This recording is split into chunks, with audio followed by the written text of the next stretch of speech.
Good afternoon and welcome to the Lunchtime Series with me, Britz, leading the charge with insights, information, and ultimately effective results.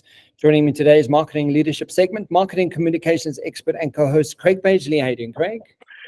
Kevin, I'm great. Yeah, thank you. Good to be chatting and hope you're doing well. And yeah, just again, thanks for these great intros each show. Really appreciate it. Are you still as manic and chaotic as you were the last week or two? Yeah, no, it's this week.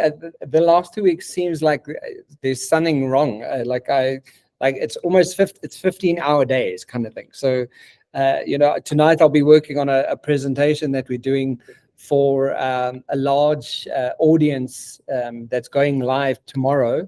It's actually for the CCMG. So, and we're doing a presentation around, well, the conversation that I really want to emphasize is the importance of human intelligence.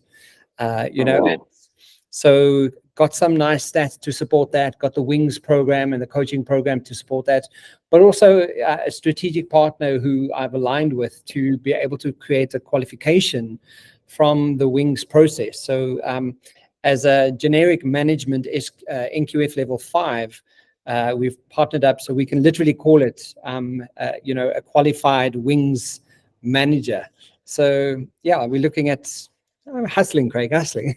That's great. I was going to say, as long as the proposals are going out, that's the important thing, because there's got to be a strike rate somewhere. But I just want to jump back to the beginning of this week, because I know you're very much into the lunar and planetary esoteric kind of understanding and nuances. And Monday was a really big day. It was the super moon, if I'm not mistaken, which actually lasts for 3 days, which I was quite surprised at.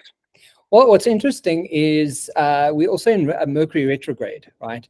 So what we know about Mercury retrograde is as a planet, everything slows down. Everything kind of like people take a back step and kind of rethink.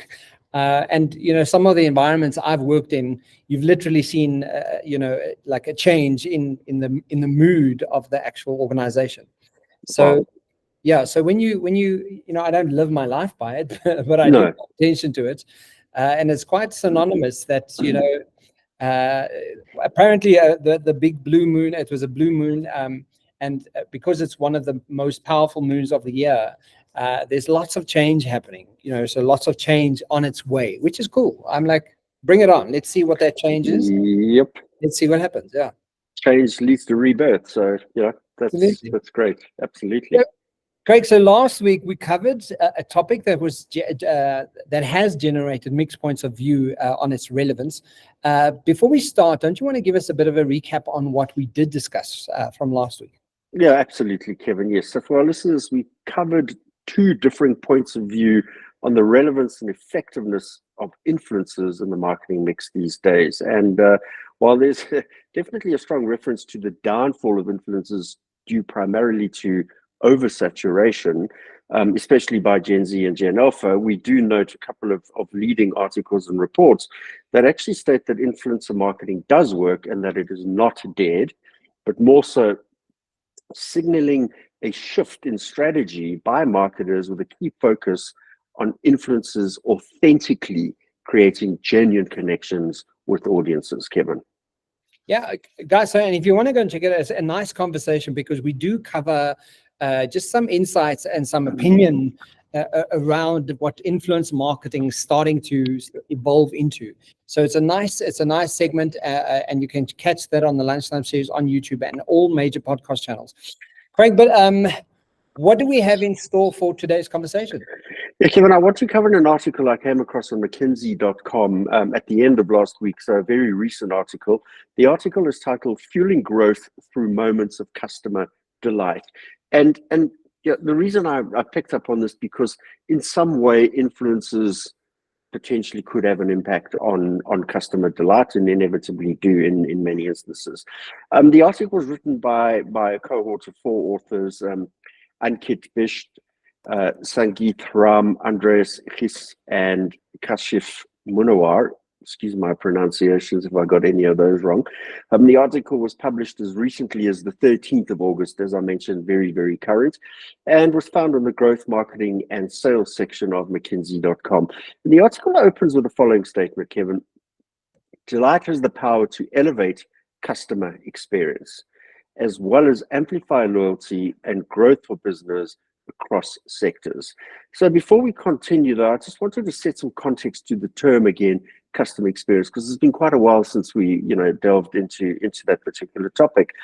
We have definitely come across it in our more recent conversations, but I thought let's just have a look at one or two definitions of customer experience again. So according to Zendesk, customer experience, or CX, is all the interactions customers have with your company at all stages of the customer journey, whether it's a call to customer service, observing an ad, whether online or in print, or something as simple as paying a bill. Every exchange impacts how a customer perceives a business or a brand. What I really appreciate about the definition provided on Zendesk is that customer experience lives on a spectrum from flawless to infuriating, and that customers are starting to expect more of the positives, memorable experiences, and pressure is definitely mounting for businesses to step up their customer experience game, Kevin.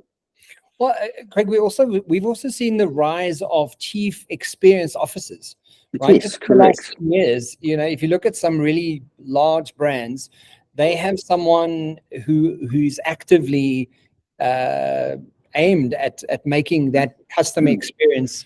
And I do know someone who we should maybe ask if we can have her on the show. She's a head of customer experience for a big bank, and so it would be interesting to see what that's about and why it's so important. But I mean, just want to point out one of the things that come to mind. I was just asking my friend Max on ChatGPT why this is important, and what stands out to the sort of feedback here is word of mouth, Craig. And I'm sure you're going to cover some of these points, right? But I think customer experience, I'm often blown away on how well people support their brands and how they'll share information once they have a really great experience. So, but I mean, with the context of customer experience in place, what can you tell us about the term delight? Because I think that's quite interesting. Yes, very much so. And the article was quite good in the way it unpacked the multiple layers that lead to the definition here. So it opens by raising questions about the potential of delight in customer engagement, Kevin, and whether delight can actually be measured, whether it can be managed and institutionally delivered, and most importantly, what is the actual economic payoff of delight for businesses. The article then goes on to give a great definition of delight, namely that delight occurs at the intersection of customer joy and surprise, and that in the past, customer delight was restricted to elite brands due to perceived high costs. However, thanks to technological advancements and a shift towards customer-centric practices, companies now have smarter and more effective methods to deliver delightful experiences that yield long-term returns. So just to go back to the beginning of that, delight occurs at the intersection of customer joy and surprise. Customer joy and surprise. Craig, I was sharing this with a coaching client recently as well. Is I was referencing when you do presentation skills training, is everybody likes a good story, right? Everybody likes a good story, and it gives me reference to joy and surprise. If you think of a 7-year-old, right? If you tell a 7-year-old a really great story, they really get engaged. They hang from every lip. And that's what really, really great presentation skills does when you are presenting really well, right? Yes. And this joy and surprise probably alludes to the same sentiments. Is like every one of us has a 7-year-old inside us kind of going, man, like this some joy and surprise would do my day good, right? And especially if it's from a brand that you love.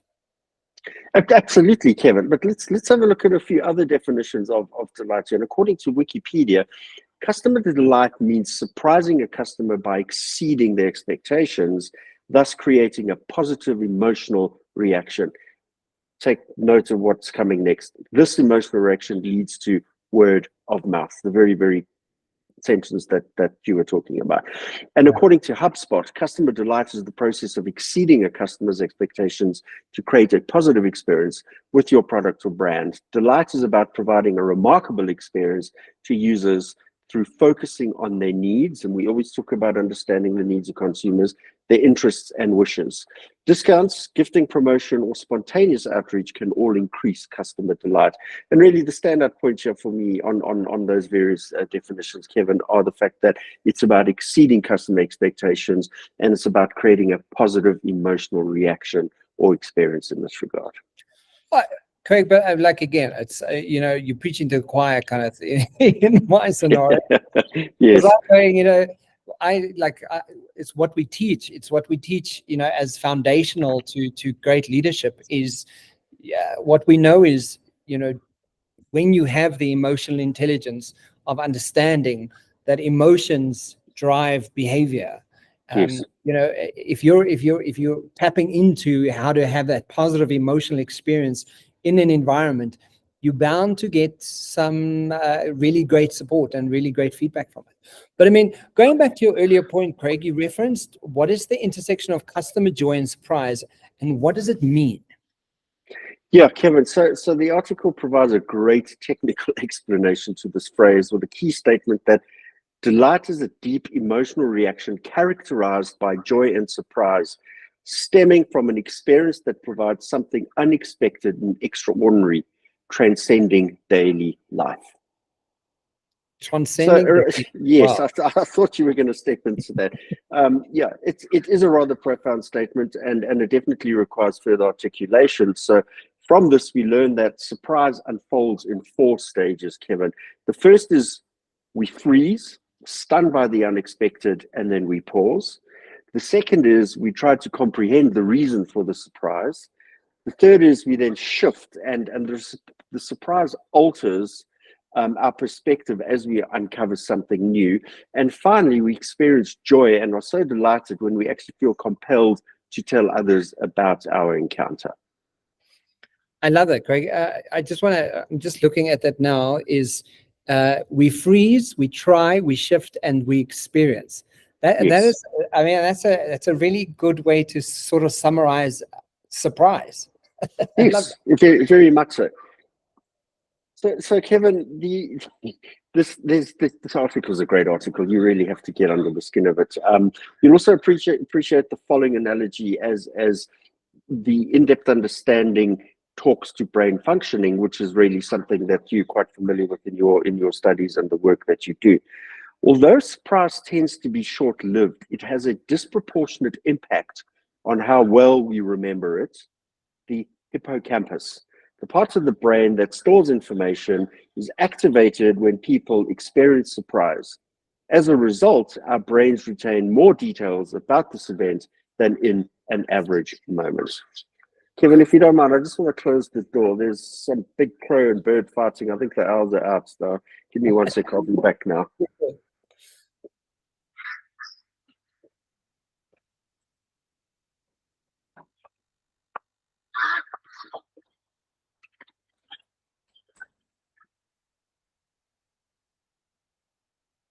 Oh, we actually got the most beautiful sighting outside. There's a magnificent large bird of prey on the crest of the roof, and there's a bunch of crows that are surrounding it because they obviously feel threatened.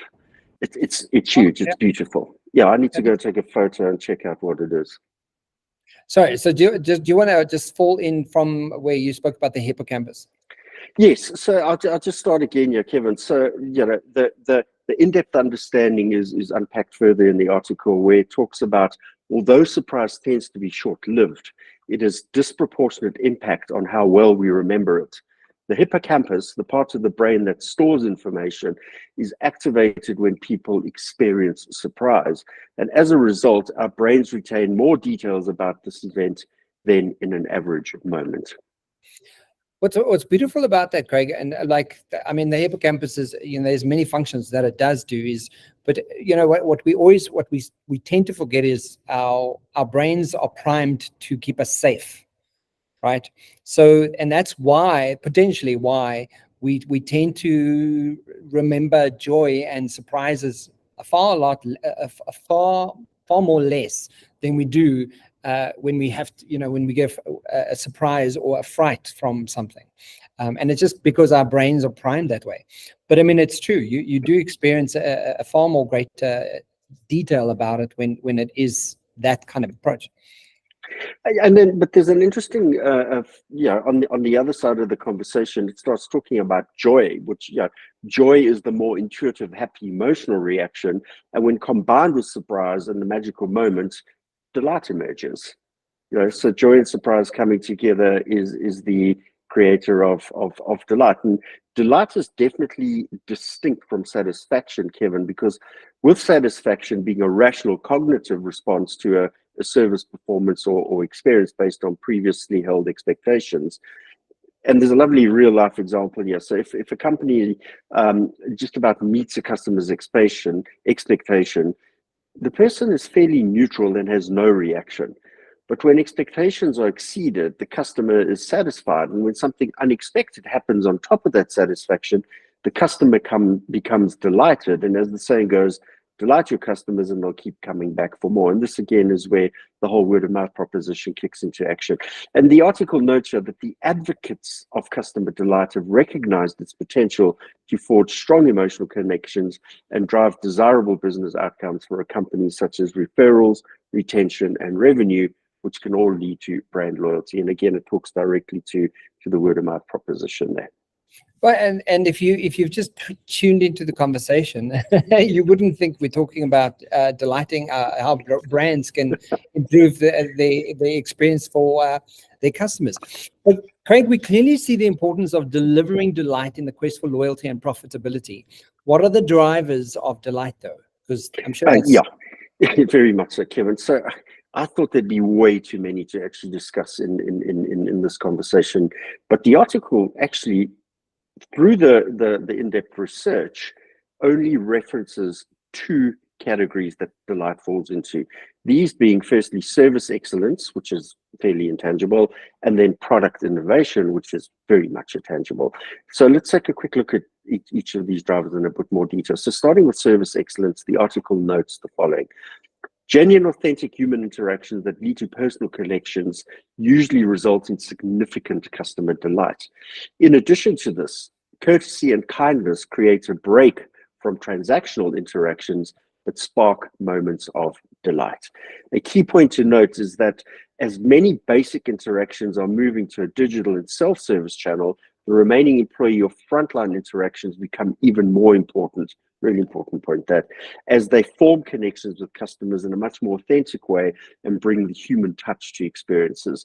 And the takeaway here, Kevin, is that companies can focus on creating environments and playbooks that actually promote this personal interaction between customers and employees. And as the digital cognitive assistants become more human-like, it's even possible that these delight interactions may be delivered more authentically by digital agents in the future. I think still a way to go, but definitely a reality. And proactive service recovery really is a strong deliverer of surprise, Kevin. Many hospitality companies know that the guests who experience spectacular service recovery after facing an issue often rate their stays even higher than satisfied customers who have not encountered problems during their stays at all.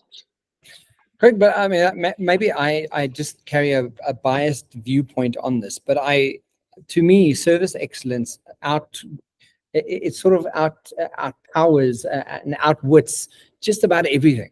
When you have really great service excellence, you're more forgiving on something going wrong. When there's service excellence, you don't mind paying the price, right? And I think of ever going to a really smart restaurant, and you kind of go, okay, this steak in front of me is 600 Rand, and you kind of have that. But then you kind of go, but the service and the excellence and the quality of meat and the time and it's brought, to absolute perfection. The service quality that comes, and like you say, it's the intangible. I think that really is, and that as you're speaking, because I'm doing this talk about human intelligence tomorrow, it's that genuine, authentic human interaction that is so undeniably human that it's, I don't know how AI is ever going to replace that. So it's interesting conversation. Yeah, that's exactly what I said. I think we've still got a bit of a way to go there. Nevertheless, moving to product innovation, the more tangible, the article notes the following, Kevin. Tangibles beyond people-driven moments strongly contribute to delight.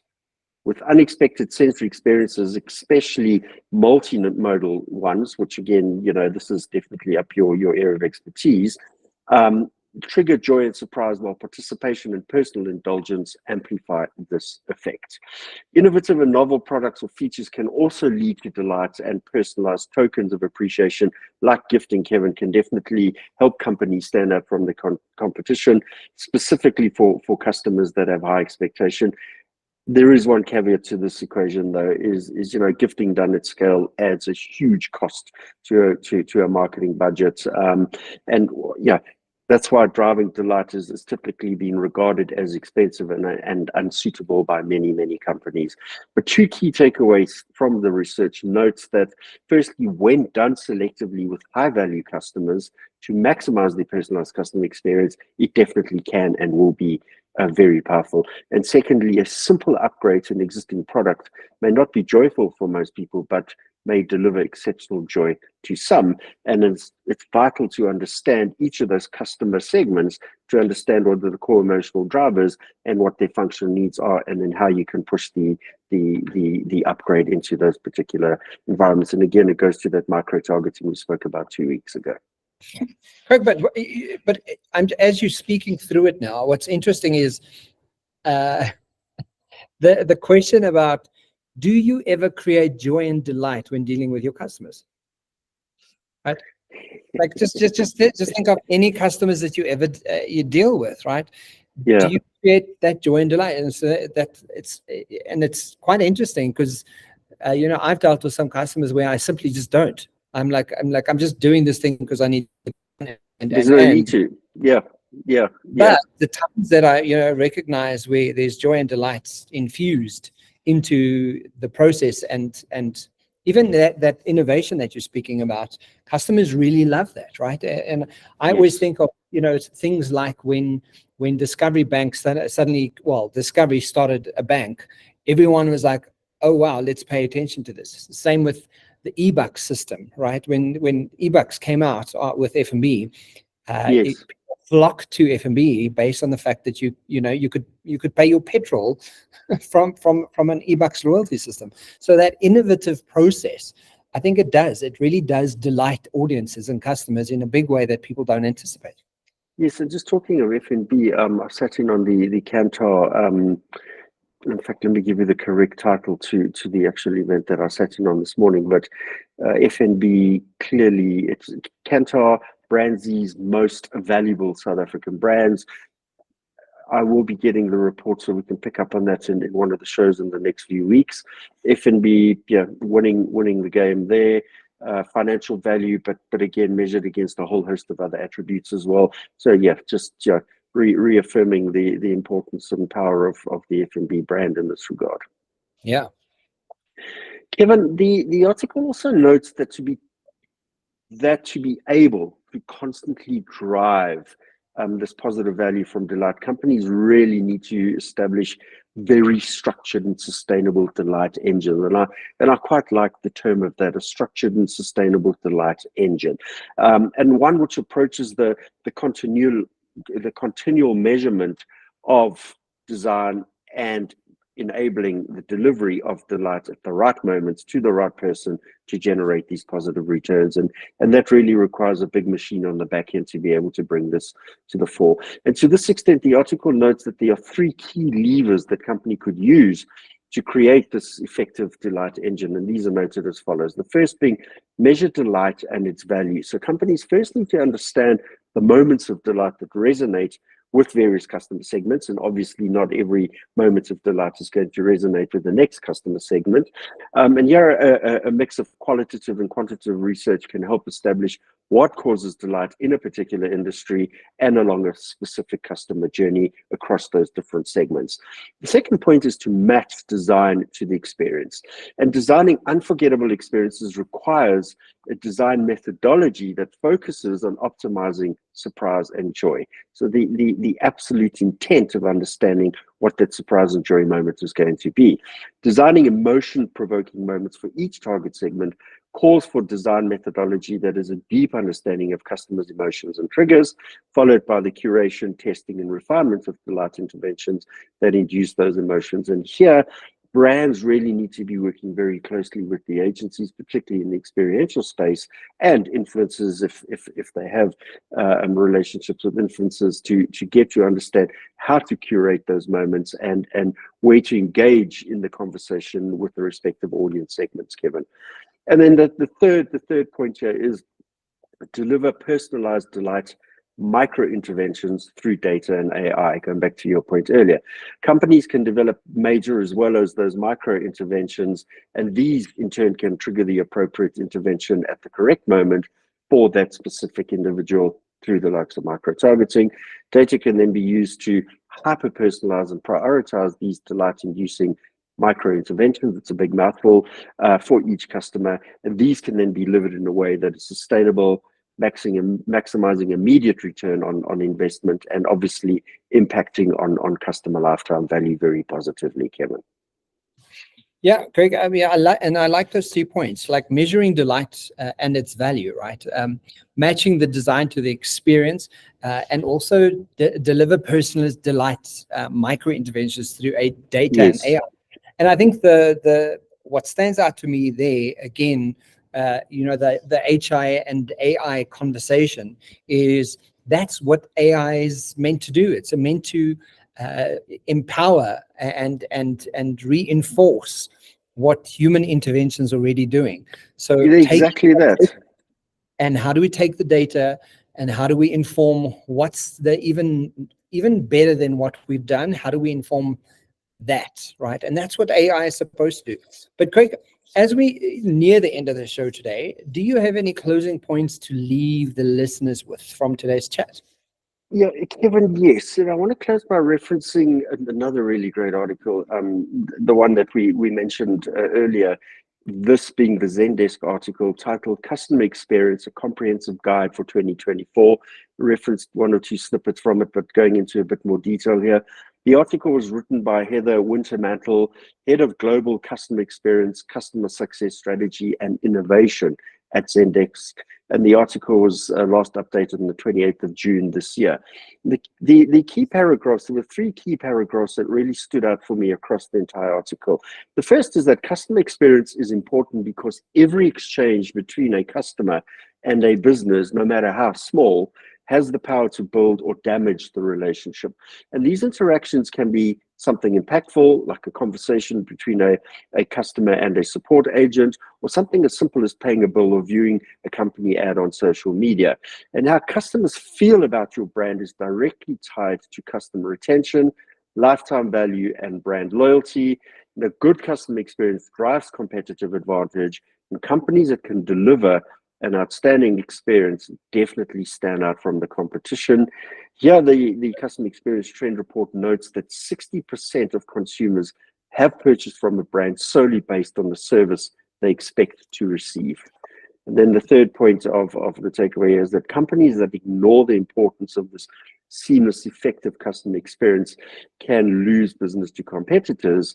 Referencing the customer experience reports again, here it notes that 73% of customers will switch to a competitor after multiple brand experiences, and businesses that fail to prioritize customer experience can suffer from customer churn and get left in the dust in favor of other organizations.